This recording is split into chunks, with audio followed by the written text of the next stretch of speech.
کیا پتہ قیامت برپا ہو چکی ہو اور ہم لوگ جہنم میں رہ رہے ہوں۔ 18 ماہ کی بچی کا ریپ کرنے والا اس کا ایک رشتہ دار ہے جو کہ خود 17 سال کا ہے۔ آپ لوگوں نے یہ خبر ٹی وی پہ اور سوشل میڈیا پہ تفصیل سے کئی بار سنی ہوگی۔ جرم بہت بڑا ہے اور اس کی ماں کا درد اور تکلیف بے تحاشا ہے۔ کیا کبھی آپ لوگوں نے یہ سوچا ہے کہ اسلامی جمہوریہ پاکستان کے اندر آخر ایسا کیوں ہو رہا ہے؟ ہم ایک ایسی سوسائٹی میں رہ رہے ہیں جہاں پہ معصوم بچوں کو پروٹیکشن نہیں مل رہی، اور سب سے تکلیف دہ بات یہ ہے کہ چائلڈ ابیوزرز کوئی اسٹرینجرز نہیں ہوتے، بلکہ اکثر یہ ہمارے کلوز سرکل کا حصہ ہوتے ہیں، کبھی ہمارے دوستوں کی شکلوں میں، کبھی رشتہ داروں کی شکلوں میں، یا وہ لوگ جن پہ ہم اندھا اعتماد کرتے ہیں۔ یہاں پہ میرے دو بنیادی سوال ہیں۔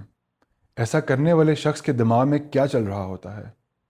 ایسے جرم کو کیسے ایڈریس کیا جائے؟ اور ایسے مجرم کے ساتھ کیا سزا دی جائے کہ آئندہ آنے والے وقتوں میں ایسے جرائم کے اندر خاطر خواہ کمی آ سکے؟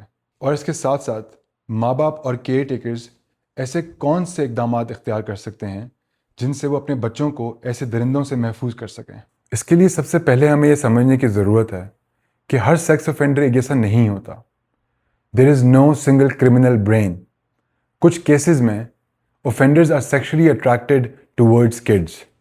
کچھ کیسز میں distorted thinking, entitlement, lack of impulse control اور previous exposure to abuse یا poor boundaries اور power یا complete disregard of humanity جیسے social اور psychological factors اپنا رول پلے کر سکتے ہیں۔ But one thing is clear, explanation is not an excuse۔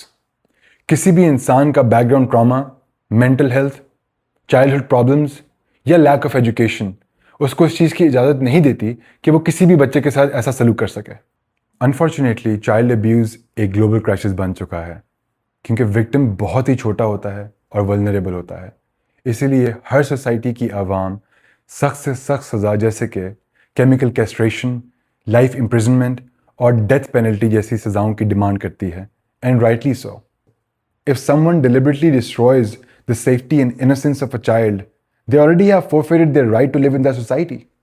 اور کیونکہ ہم اسلامی جمہوریہ پاکستان میں رہتے ہیں تو یہ conversation اور بھی important ہے، because our responsibility is even greater to ensure that the most vulnerable members of our society are protected۔